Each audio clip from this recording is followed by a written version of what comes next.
Ya, Assalamualaikum warahmatullahi wabarakatuh. Pada pertemuan kali ini saya mau menjelaskan dan mengimplementasikan tentang bagaimana sistem CRUD pada sebuah tabel mahasiswa ya.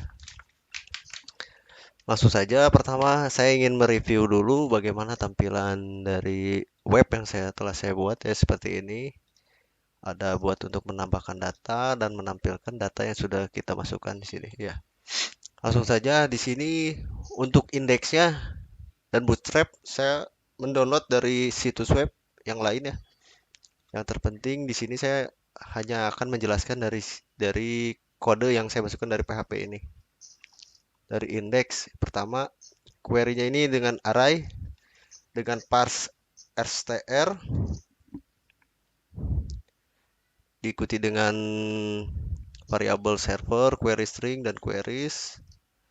Nah, fungsi dari parse str ini adalah untuk mengubah string menjadi variabel dan di sini ada error reporting untuk menghilangkan error yang kadang kali sering terjadi pada running PHP ini ya.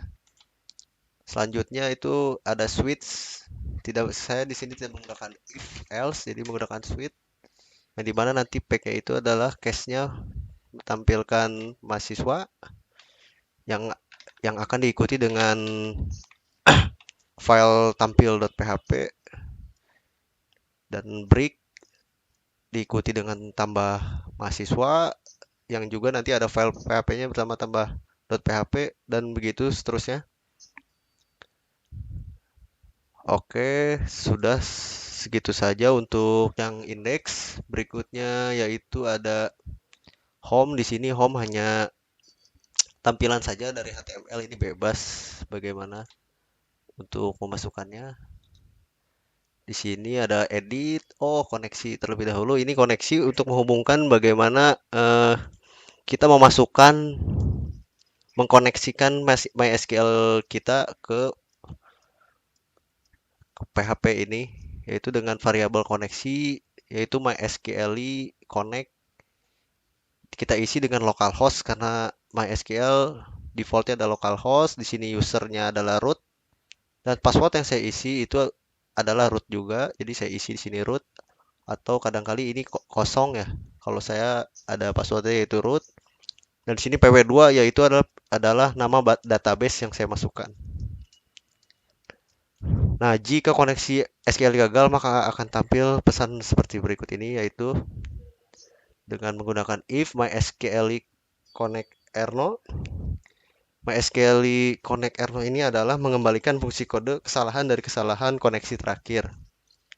Nanti akan menampilkan pesan yaitu gagal melakukan koneksi ke MySQL.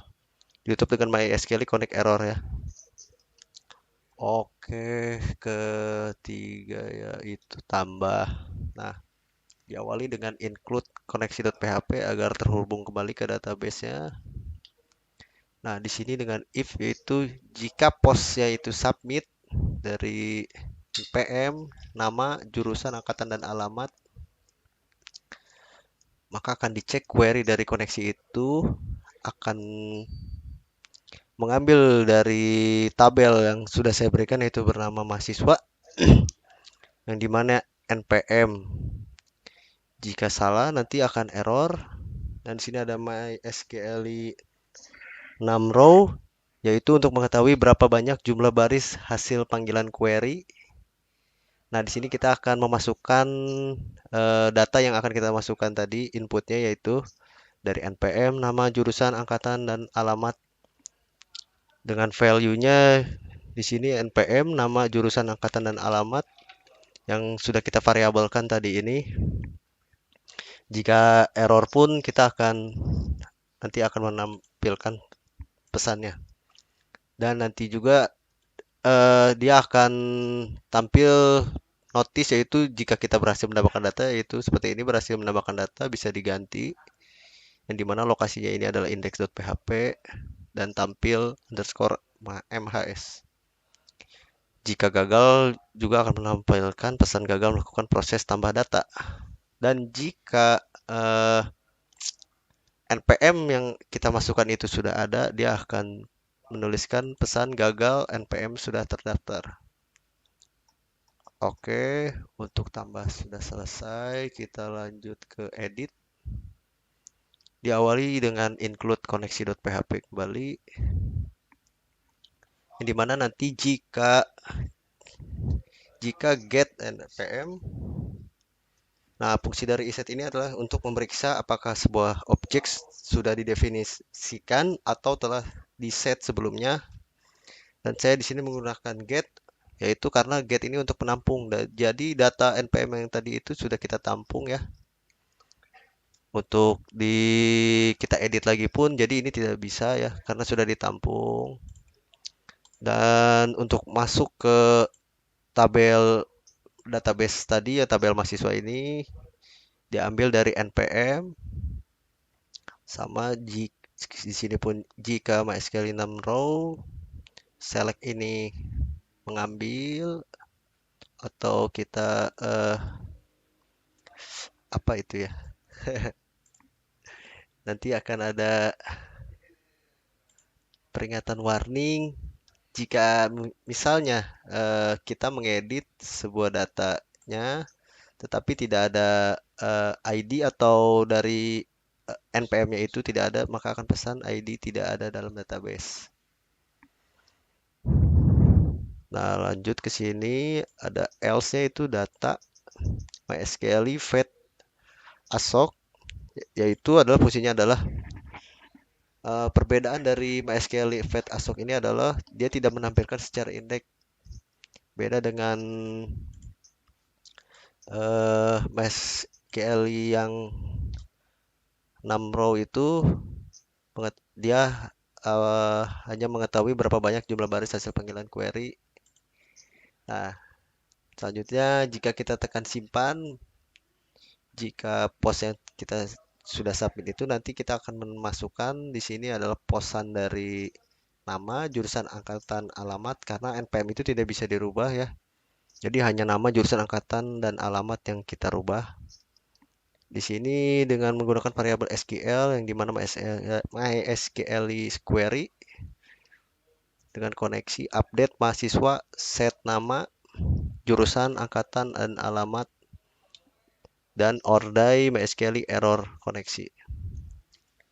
Jika data yang kita update atau kita ingin edit itu berhasil, maka akan tampil pesan yaitu berhasil menyimpan data, dan apabila kita gagal akan muncul pesan gagal melakukan proses edit data.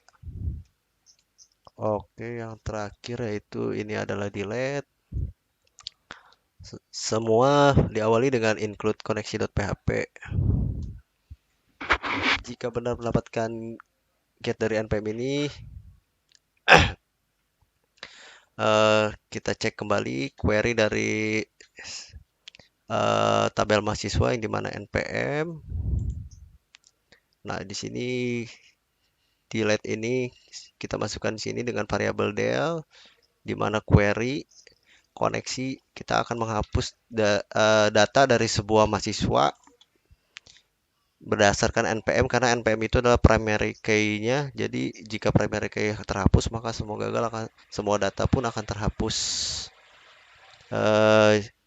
Jika kita telah berhasil untuk menghapus data itu, nanti akan muncul pesan berhasil menghapus data, dan apabila gagal akan muncul pesan gagal menghapus data. Dan jika sebuah data itu tidak ditemukan di database, atau ini sering terjadi jika tidak koneksi ya, maka dia akan muncul pesan seperti ini. Oh, ini yang terakhir, ini adalah tampil.php. Ini hanya menampilkan saja data yang ingin kita lihat, yaitu dengan codingan seperti ini, di mana SQL, MySQL query, koneksi, select atau pilih dari tabel mahasiswa dengan berdasarkan NPM. Ya, hampir sama. Dan kita menambahkan variabel no atau nomor untuk menyimpan urutnya ya, urutan dari data yang telah kita masukkan tadi. Dan di sini saya melakukan perulangan untuk datanya, yaitu dengan menggunakan while, yang nanti akan diikuti untuk data-data yang kita masukkan selanjutnya pun akan eh, menampilkan si tabelnya itu dengan nama NPM, nama jurusan angkatan, dan alamat dengan sama ya. Oke, ini kita lihat dari hasil running yang telah kita buat ini. Jika kita tampil data akan seperti ini, yang akan muncul data-data yang telah kita masukkan. Ketika kita ingin tambah, kita tinggal masukkan di sini. Saya contoh masukkan mahasiswanya seperti ini, Garong, jurusannya seperti ini, dan angkatannya 2005. Oke, kita simpan. Nah, dia akan muncul pesan berhasil mendapatkan data. Si Garong ini akan kita edit ya datanya. Misalnya dia pindah ke jurusan S1 akuntansi dan alamatnya berganti menjadi Yogyakarta. Oke. Dan dia berubah menjadi Yogyakarta dengan jurusan sekarang S1 akuntansi. Delete pun kita akan tes. Nah, dia akan menampilkan pesan berhasil menghapus data di sini. Dan sudah tidak ada data si Garong tadi. Ya. Dan jika kita menambahkan sebuah NPM yang sudah ada,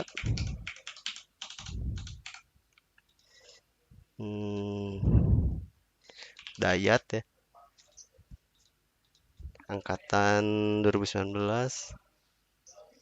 alamatnya ini. Nah, dia akan muncul pesan gagal karena NPM yang saya tulis tadi sudah ada, jadi tidak bisa dimasukkan kembali. Ya, sekian saja dari saya. Apabila banyak kurangnya saya mohon maaf. Terima kasih sebelumnya. Wassalamualaikum warahmatullahi wabarakatuh.